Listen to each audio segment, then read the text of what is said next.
से वो programme cancel करना पड़ा। तब मेरे पास आनंद परांजपे जी और नजीमुल्लाह जी आए थे।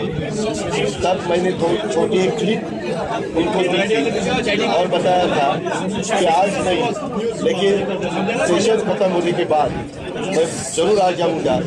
वैसा आज का डेट मैंने उनको दी थी, इसी हिसाब से मैं आया। सबके साथ ये ऑफिस का मैंने उद्घाटन किया और मुझे जो भी लोगों को, कार्यकर्ताओं को बताना चाहिए था वो मैंने मेरे स्पीच में बताया। ये कहा जा रहा है कि क्योंकि ये मुख्यमंत्री का भी गढ़ है और यहाँ से कुछ एनसीपी के नेता ऐसे भी थे जो अपनी मनमानी करते थे, तो अजीत पवार अब आक्रामक रूप से अपनी पार्टी का विस्तार करेंगे। हर एक पार्टी के जो भी काम करने वाले लोग रहते हैं, वो अपनी पार्टी बढ़ाने के लिए कोशिश करते हैं। मेरा काम करने का तरीका पहले से ही थोड़ा सा आक्रामक है।